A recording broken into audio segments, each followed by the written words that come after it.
everyone, and welcome to another episode of Storytime with the Scariest Podcast. Woo! I'm wooing quietly because I don't want to disturb any of the internets around. I don't want the broadcast to go down. I'm Robin Grace, this is Adam Diaz. Hello. And today, we're going to read you folks some homegrown horrors. And Adam's going to go ahead and tell us what those are. Homegrown horrors are the wonderful stories that you folks have sent to us, which we sincerely appreciate. And it can be a story that's paranormal, supernatural, spiritual, sometimes coincidental, sometimes, true crime in nature, or sometimes extraterrestrial. If someone had a story like that they wanted to send and we could read on the show, Robin, where could they send it? You can send your stories to storytime@scariest.com. You can also go to our website, scariest.com. There's a contact us page there. You just fill out that lovely form and it gets sent to us that way. We also have a few different social medias, Facebook, Instagram, Twitter, that you folks can also reach out to us at. Indeed. So we would love to hear from you if you have a story. If you have an incident that's occurred or a story you would like to tell that you just don't want shared on the show, but you want to reach out to someone, feel free to reach out to our Discord. Feel free to reach out to our Facebook page, or you can reach out directly to us through any of our social medias or through our through our email, like Robin had mentioned, and just say, hey, this isn't for the show. I just wanted to say this to someone. We are 100% here for that. We have people that do that. And, it's important to know that you have a safe space to share if you need to. And we are there. So please do. That said, we have 4 stories we're going to be reading tonight. Kind of excited to get to it. Robin has a long one and a short one, and I have 2 medium-sized ones. So that'll be fun. Do you want to go first or do you want to go last? I don't care. Choose your destiny. So the first email we have for the show subject is work scare, in parentheses, feel free to share. I don't know if you meant for that to rhyme, but it did. Good work. Starts out like this. Hey there, Adam and Robin. Hey. Hey, what's up? My name is Christina, and I'm a new listener since mid-September 2020, and I'm catching up on the episodes from the beginning while listening to new episodes being uploaded since September. My friend Claudia recommended the show, and I listen on Spotify. Shout out Spotify. I really like the name Claudia. It's a good name. It reminds me of Warehouse 13. I was waiting for you to say where it's from so that I could understand why you like that name so much. Normally, I do not look for spooky or scary podcasts, but I really love you guys. Thank you so much. Thank you. I am very entertained. Due to COVID, I ran out of podcasts to listen to, so I appreciate I will have lots of hours to listen to the show at work. Plus, your personalities, characters, and relationship with each other is really what makes up the show. Thank you so much. I wonder if people think we're annoying all the time since Robin seems to find me so annoying. He is annoying a lot of the time. I don't think I am. To begin with my story, I live in Northern Virginia. I work at a valet dry cleaners, and we are located at a warehouse type of building. We take on 3 large units, so it's a fairly large business. I work from afternoon to evenings, and my job mainly includes customer service and being in charge of evening employees who work on later hours. On busy days, we finish around 12 a.m., so yeah, it gets spooky in the nighttime. I have not experienced it, but heard from my coworkers about weird things they've heard or saw. So I have been working at this job since 2011, and I recall coworkers talking about weird noises they have heard. I'm a bit skeptical, but I believe them. More than one occasion, they heard footsteps of children running upstairs. There shouldn't be, because of the nature of the work. There really shouldn't be children in there. So the fact that they hear children running around is pretty creepy. Yeah. The worst kind of phantom footsteps are children footsteps. Or hooves, because it's probably a demon. That's the scariest part for me in Paranormal Activity, when they put the baby powder on the ground to see if they can find footsteps. Oh, and it's just big hooves. And you're like, oh, that's a weird ghost. It's like, nah, dog. That's a fucking demon. Satan! Continuing on. On one unit, we have 3 rooms, a kitchen, and a bathroom built in. Sometimes my employer will rent the rooms for people to live temporarily while they look for a permanent place. Okay. At first, they thought it was someone who brought their kids, but at that time, no one was renting it or living upstairs. Now, several different people experienced that, including the owner. The occurrences are not at the same day or week, but years apart, ranging from 2007 to the present. That's creepy. It's super creepy. That's a long history. It's 13 years of paranormal activity. We have not identified 13, you say? Oh, God. Coincidence? I think not. We have not identified what or who it was to this day. I also had a coworker that was from Mexico who has a history in her family to be sensitive to supernatural/paranormal. She said she has seen a dark shadow at the back of the plant one night. This has actually brought back a memory of mine on one thing that happened to me last year. On a Sunday, I stopped by my workplace during the day to make sure everything was good for Monday, and we are closed on Sundays. Naturally, I was there alone by myself. I was too lazy to turn on the lights, and it was somewhat visible if I adjusted my eyes to the dark. Just a quick pause. Always turn on the lights, folks. Just always turn. I know it's like... That's what Lights Out taught me. Yeah. It's like, I like walking through the dark sometimes, and I always say in my head, it's like, you merely adopted the darkness. I was born in it. What's Darkness Falls? That's another one about keeping your lights on. Yeah. I'm just saying. I mean, you could trip and hurt yourself, you know. You just roleplay Bane for a little while, then just flip the lights on. Okay, so the eyes are adjusted to the dark. There aren't really any windows besides at the front of the plant. I was walking and I thought I saw a shadowy figure, which made me jump and shriek. It scared the bejesus out of me. After I calmed down, I realized it was my shadow. It was cast from the dim lights from the vending machine, and I hope it really was that. Anyways, I do not really believe in ghosts, but that was the biggest scare I've had in years. There's actually a rumor at my work that someone had died a long time ago, but it was never confirmed. How do you not confirm? Because how long ago it is, you know, it's like... I guess it does depend on how long ago it was, but if someone died there, someone has to know when that happened, right? I feel like there's always so many places that have like rumors of something that happened, you know what I mean? Okay. But like, it depends on how long ago it happened and whether or not you could actually confirm it, or whether or not it's just like lost to history and is a permanent legend or something along those lines. Unless you have like a family member who can vouch like, yeah, my Nana died in there. I don't know why I made them sound like that. I just imagine they were going to be old and then it came out like that. Stop judging me, people. All right. Rumor not confirmed. It may not be anything at all, but I thought I would share this story. Sorry if it felt like I was dragging on. I tend to beat around the bush a lot. No worries. There are a lot of episodes I haven't heard, but not sure you guys have covered the folklore from Brazil. Where I'm from, we have covered some, but not all. Strange since my parents are Korean and they moved there before I was born. I would recommend the Curupira, which I think I actually covered. A mischievous creature with backward feet. I totally did cover that one, so please listen to that episode. On the side note, Robin, have you seen the show called Mystic Pop-Up Bar on Netflix? It's a Korean comedy drama, and it is about the afterlife and ghosts. I honestly think about the both of you when I rewatch the show. Anyways, keep on creeping on. Bye now. Smiley face. My friend Iris absolutely loves that show, and she told me that I have to watch it, and it is definitely on my list. But unfortunately, like since Christmas season is kind of popping up after Halloween, I've been nonstop watching Christmas movies, but I do have to watch that series because, she highly recommended it and I watched the trailer for it and it just seems like the funniest show and I just need to watch it. I need to actually sit down and watch it. It's right really up her alley. Yeah. I will say she says Christmas movies. She's not like watching Die Hard over and over. She's watching like Hallmark and The Christmas Prince on Netflix or whatever the hell the name of those movies are with the chick from iZombie. So yeah, just busting you out a little bit there, but who knows? It could be a good show. Maybe I'll watch it and then me and you can chat about it and Robin will be like, I'm not going to watch it because you guys left me out. She'd watch it anyways, but thank you so much for sending that in. Thank you. We appreciate it. So this next email begins, Hey Adam and Robin. Hey, hello. What's up? My name is Shandon, and my friend introduced me to the podcast a couple months ago, and I've been a fan ever since. Thank you for getting shared with us, and to your friend for sharing us. Thank you for becoming addicted, and thank you to your friend for giving you that first hit. We appreciate it. That first hit. Yes. No joke, I used to give people copies of StarCraft. Back in like 7th grade, I'd burn my CD and give them my CD key, because they didn't used to have a limit for how many times you could use it. And I got like 10 people playing. And one of my friends is like, you're a fucking drug dealer of video games. Will you stop doing this to us? I'm like, I want people to play with. What's funny is I was hanging out at my sister's house and my aunt is in town. My aunt, uncle, they're in town. And I was just hanging out with my sister and my cousin.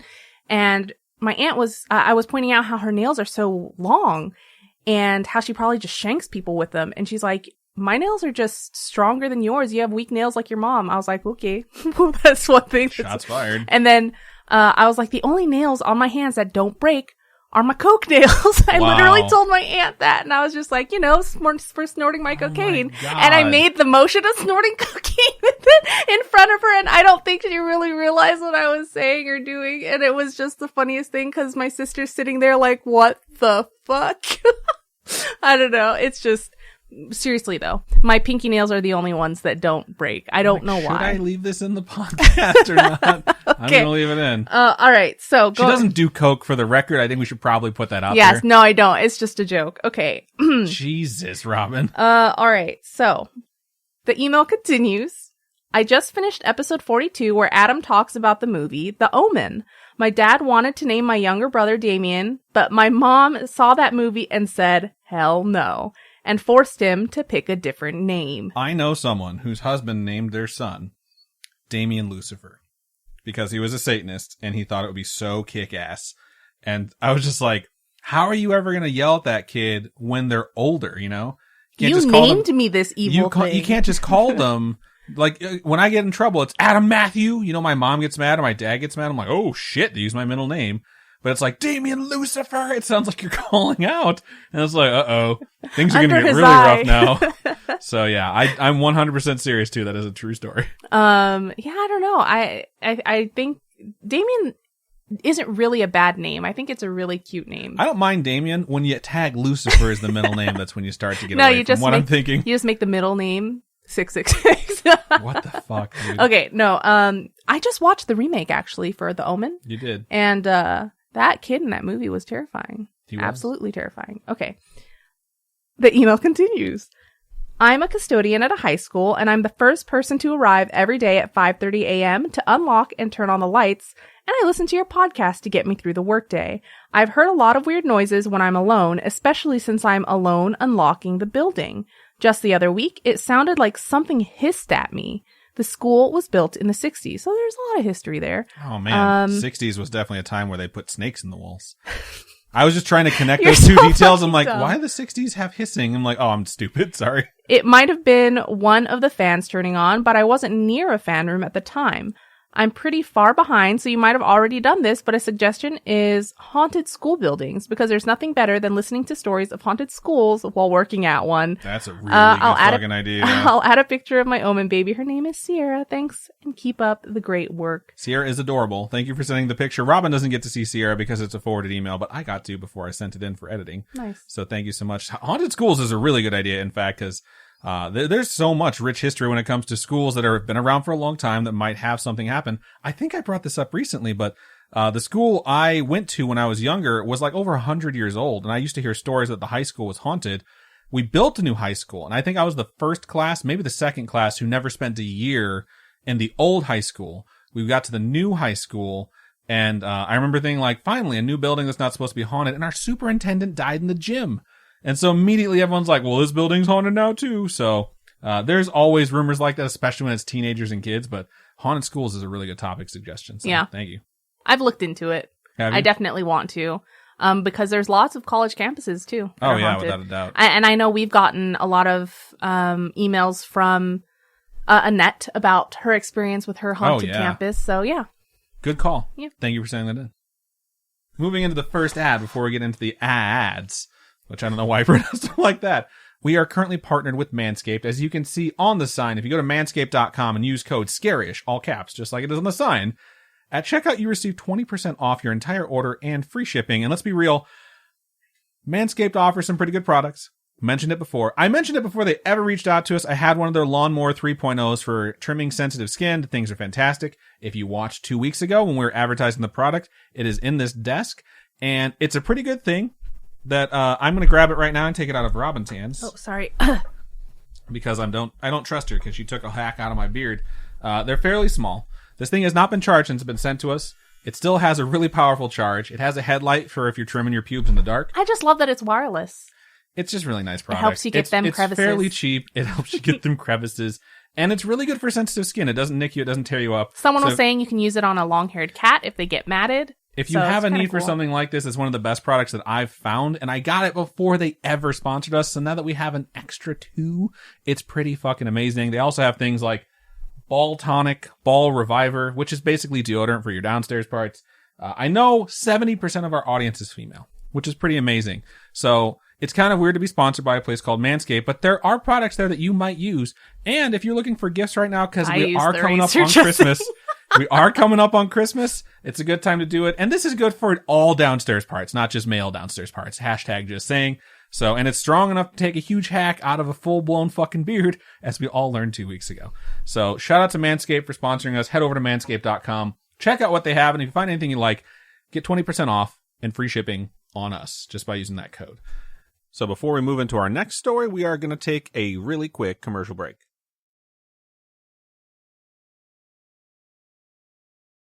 And we're back. All right, so I'm going to move on to my next email of the show. And this one's subject is mental illness and paranormal weirdness plus haunted job. That's a lot going on right there. Starts out like this. Hi there. Hello there. What's up, General Kenobi? I'm Lexi, long time but slow listener here. I'm Adam, long time but slow host here.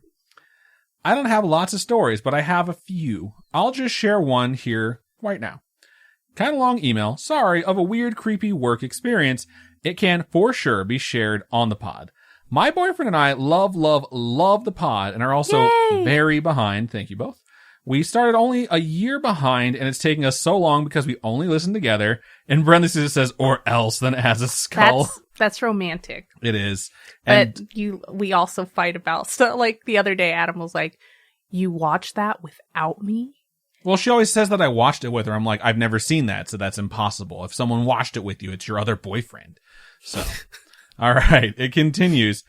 We don't have all the time in the world to focus on listening at home after work and stuff. We love listening on road trips, like heading down to Disney. Nice. But not before bed because I'm a scaredy cat. Anyway, we just listened to Storytime episode 16. I told you we were behind, and I'm guessing by the time you see this, we will be much farther along. And Adam was talking about his brother's experience meditating and asking if anything was there and having a response, and it being the first time he's heard a voice other than his own. This story reminded me of a work story that spooked me a couple years ago, and I wanted to share. I am a clinician, I think I said that right, a clinician at a mental health facility, and I do clinical assessments on clients who present to the facility under a Baker Act. In parentheses, it says, it's a Florida law. At its most basic description to non-Floridians, a Baker Act is a 72-hour psychiatric hold for those deemed unsafe to themselves or others. I'm going to be super vague in most of this because of HIPAA, federal law protecting privacy for healthcare. All right. But I can still get the story across decently. I was assessing this client who was diagnosed with schizophrenia. While we were talking, this client was obviously responding to internal stimuli, and it was difficult to assess this person because they weren't really answering my questions. They kept looking past my shoulder while we talked, but poor eye contact isn't uncommon, so I tried to let it go. That's terrifying, though, because it's like they see something behind you. Right. You know, it's a really scary thought. The amount of hallucinations a schizophrenic person has, like, knows no bounds. Like, they can hear things that aren't there, see things that aren't there, even smell things that aren't there. So it is definitely very difficult to manage and deal with. The story continues. I asked them if they were having auditory hallucinations, and they nodded yes. Then I asked about visual hallucinations, and they just kept looking past me and finally said, I'm not supposed to say. Before I could ask anything else, the client said, he doesn't like you. I wanted to press a little I just got cold chills. I wanted to press a little further to get as much info as I could to help the psychiatrist, and so stupidly was like, who doesn't? Are you seeing someone now? And they nodded slowly and described the person as a person with a wide smile and bleeding eyes. That's terrifying. They again said, he doesn't like you. I again asked if this person was in the room, and while still looking past my shoulder, he said, he's right behind you. I immediately had a scared, sinking feeling and felt like something bad was going to happen. Needless to say, I professionally ended the conversation and went back to the office. I was genuinely so uneasy and more anxious than usual for the rest of my shift. I couldn't imagine having hallucinations and seeing something so terrifying all the time. I found out that this client doesn't usually have that hallucination. Typically, they see a dead relative. Still scary, but even scarier to think that the creepy thing they saw while I spoke to them only presents while they are inpatient at my job. Seeing a dead relative, though, what if this person is actually seeing spirits? You know, they're not actually insane or crazy or anything. They're actually seeing these spirits. When you get down to the nitty-gritty of mental illness, it's a very difficult thing to believe in stuff like ghosts or to believe in things like spirits or supernatural entities when you also have folks that definitely have mental health issues that cause hallucinations and cause them to see stuff. And I think that's something that certain horror movies definitely play on. The idea of when you go somewhere and say, I'm seeing something that other people aren't seeing, is typically when you get diagnosed with something like schizophrenia. And I think a lot of horror movies play it safe, where they lean away from that, where it's like, they're seeing things that are there, that are spiritual or supernatural in nature, that just don't present when other people are in the room. It's definitely a lot creepier when you say, I'm seeing things that are here right now that you can't see, which is similar to like, that Bruce Willis movie, I always forget the name of, The Sixth Sense. And in this case, it's pretty terrifying. And I imagine when you see stuff like this on a constant daily basis and you have your checklist from the DSM-5, I think it is now, that says like, these are the symptoms of schizophrenia. It's definitely something you kind of get used to, but you're still going to get an experience like this that's super creepy. I've always thought, like, when it comes to things like that, and I think it's just a natural thought, like, well, what if there's something mixed in there that's unexplainable, but it's actually not a symptom? It's something they're truly experiencing. And it's impossible to tell, Yeah. Which makes it all the more hard.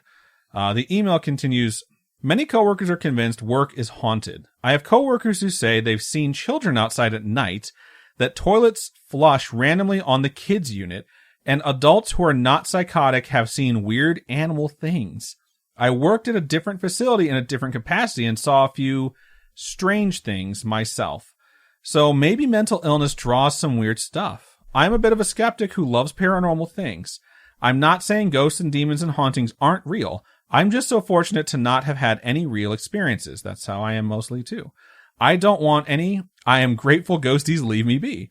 I guess I'm saying I'm open-minded enough to know it all probably exists, and I don't fuck with it. Huge nope to Ouija boards and asking if anyone else is around because nope. Skepticism aside, I often think about the correlation between certain mental illnesses and paranormal experiences, particularly schizophrenia and bipolar disorder. A lot of clients who present manic or actively hallucinating are religiously preoccupied and express feeling energies and being afraid of things no one else can see or hear. I also have been finding a correlation between clients who had imaginary friends as kids who now use substances, even if they don't correlate them. Sorry, psychology nerd. I like patterns and weird stuff, lol. Anyway, sorry for the long email. Just wanted to share a creepy and sad if you think about how people literally experience things all the time story. I have some more I'll share eventually. So happy to have found you guys, and even better, I have a partner to share it with. Aww. Sending so much love your way. Keep on creeping on. Thank you so much. Yeah, thank you for sending it in. It's really interesting when you work with people that deal with those types of things on a daily basis, because everyone experiences things differently, and it's really hard to make it like a heads or tails of any of it, especially when some people might actually be seeing things and you never know.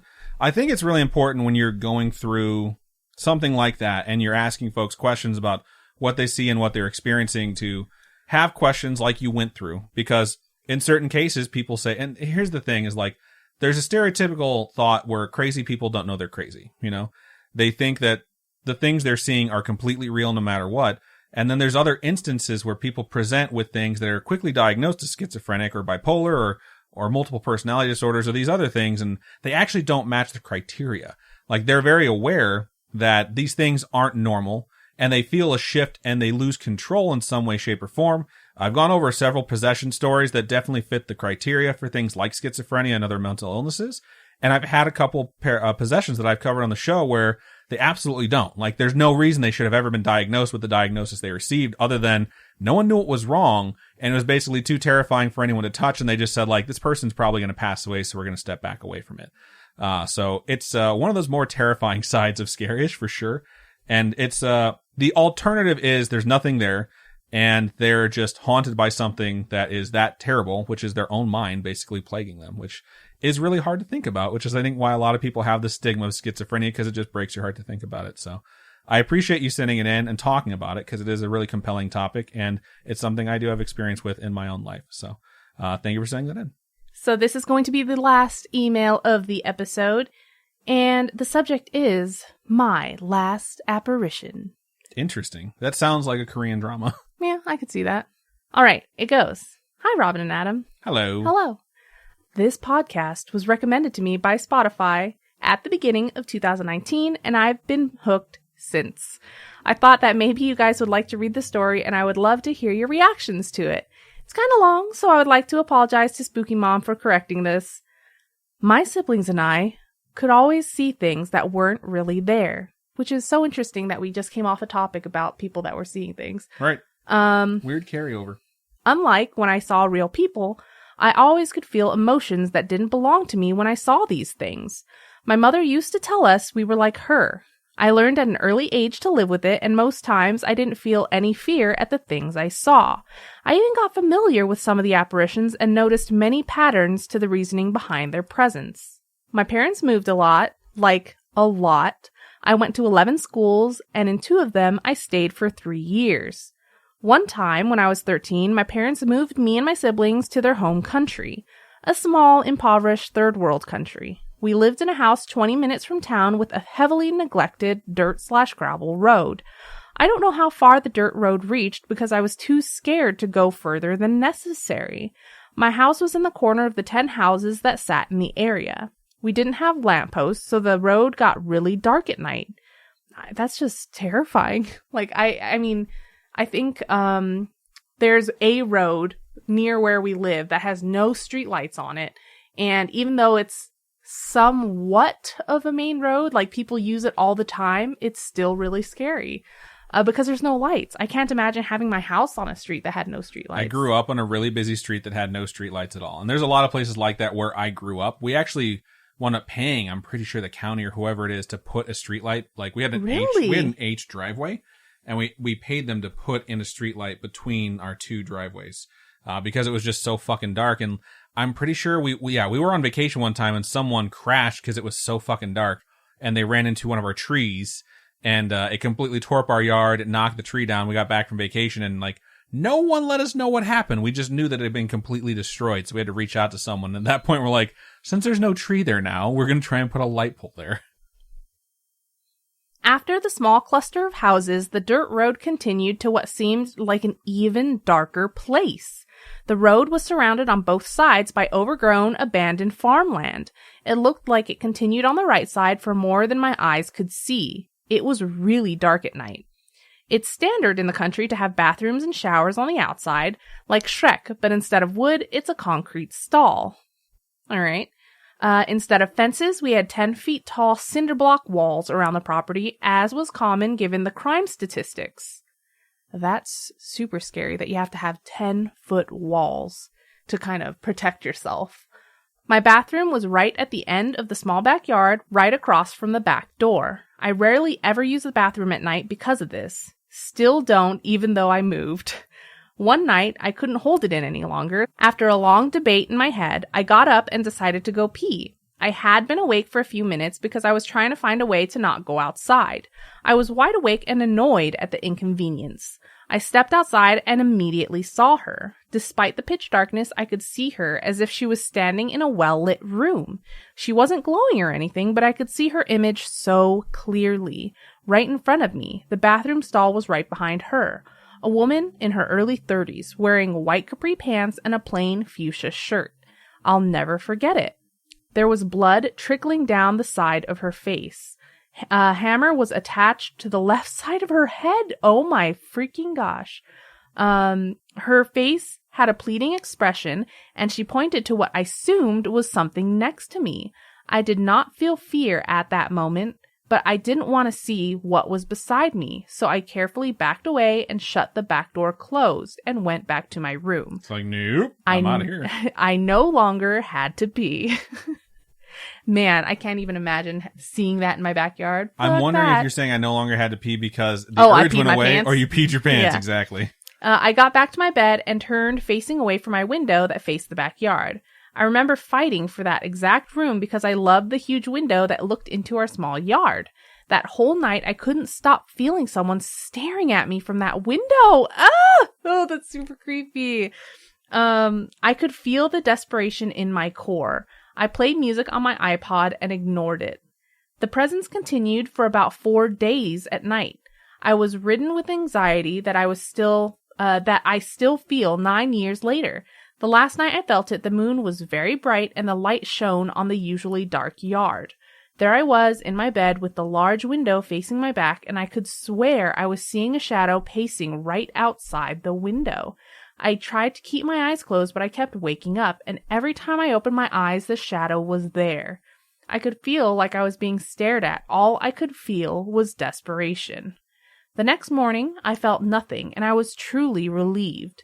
My mom had gone to get eggs from a neighbor for breakfast, and I could feel that the presence was gone. I was so relieved to carry on with my normal life after those terrible days full of anxiety. When my mom came home, she looked disturbed. I asked her what was wrong, and she said something was going on in the field, like 3 blocks down. We didn't have cable and we only watched DVDs, but when it came to news, there was this one local channel that did not censor anything. Nice. What? I'm sure they didn't mind getting charged by the FCC constantly for not censoring anything. My mom looked to see if it was on, since she saw a news van. After a few minutes, I saw that what the commotion was about.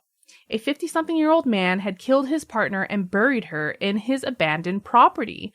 The man confessed to killing her and burying her there while he was drunk. He beat her up badly and killed her with a hammer. So it's like they saw everything in this vision. Not necessarily everything, but this woman with the hammer and just that's a detail. They saw the ghost of this person who had been murdered. Yeah. Which is kind of terrifying since it completely is identifiable to this body. I couldn't help but cry. The news channel did not disappoint with their lack of censoring. Oh my gosh. There she was, being pulled from the ground. The video quality was grainy due to a lack of funds for better equipment, but there was no mistake. The pants were full of dirt and blood, but it was unmistakably a pair of white capri pants, and the same fuchsia shirt. The same woman who pointed me in the direction of her body that I ignored.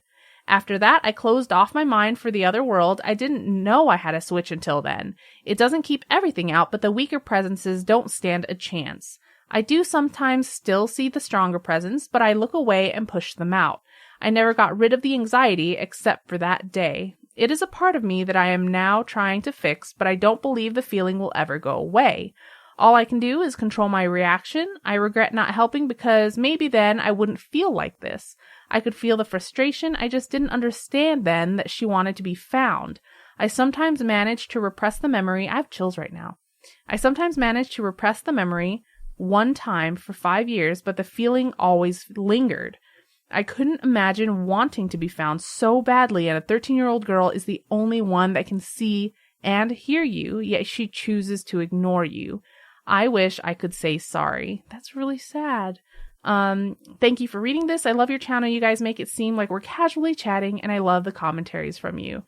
Thank you so much, Eliza, for sending that story. That's a really intense thing to experience and then to feel guilty over. I guess the only way you can look at it is that she was found, and that because she was found, you know, that feeling kind of went away, right? She wasn't looming over you anymore. And I think that's a good thing. That means she went on to a better place or moved on, period. And I don't think you should necessarily feel guilty about it. Yeah, I don't think you need to feel guilty about it. And it's one, I mean, if you're going to have something like that happen to you, the natural reaction is to be afraid of it and to run away. And the fact that she was found means to me that that's sort of like mission accomplished. And maybe she went on and she, you know, presented herself to someone else who was able to actually control what was going on at that time. But no one's going to blame a 13-year-old girl for being scared by someone who's an apparition with a hammer in the side of their head. So yeah, it's certainly not your fault. And I wouldn't feel guilty about it. It's easy to say like, oh, just stop feeling that way. But that's just not how feelings work. But just remind yourself that it's something where you shouldn't need to feel that, even if you are feeling it. And hopefully that'll eventually lead you to have that sort of feeling go away. But it's a really intense story, and thank you for sending it in. We do appreciate it. We get those sometimes, and it's not something that we shy away from. So it's also good because for some folks out there who have stories like this that might be hesitant to send them, maybe now they feel a little bit more empowered to send them our way. So thank you one more time. I just want to go ahead and thank everyone who sent in their emails this episode. We sincerely appreciate it. If you have a story you would like to share, please reach out to us by emailing storytime@scarish.com or go to our website, scarish.com, and click on Contact Us. There's a form there. If you fill it out, it comes directly to our inbox. We get a lot of stories that way. We also get a lot of stories through Facebook and Instagram. Our Facebook is facebook.com/scarishpodcast. Our Instagram is @scarishpodcast. And we also have a Twitter, which is @scarishpod. We get things tweeted at us sometimes. Lots of times those are story suggestions rather than full-blown stories. But hey, whatever floats your boat. Robin, for folks who would like to donate to us monetarily, how can they do so? You can go to patreon.com/scarishpodcast. Those are monthly donations. Tiers start at $1. With $1, you get ad-free episodes, which is absolutely awesome. We also have physical merch tiers that start at $10. Right now is the Wendigo theme we have going on. So if you pledge at the Badge of Honor tier and above, you're going to get the Wendigo keychain. And I just sent out the Wendigo stickers. They're really cute. So if you folks want to check that out. And then You can also go to Ko-fi, ko-fi.com/scarishpodcast if you're more into the one-time donation thing. All your donations go to helping us upgrade our studio setup, keep us going, keep us motivated, and just kind of give us a little bit more time to actually focus on making more content and keep making these episodes and having extra streams on the weekends. So thank you so much, everyone. Indeed. We appreciate everyone who sent in their stories, everyone who listens, everyone who watches, everyone who reviews us. All that stuff is fantastic. Thank you so much for the support. It means the world to us. And I think that's just about everything we have for Storytime number 145. So, Robin, go ahead and sign us out. Keep on creeping on, and we'll talk to you guys later. Bye-bye.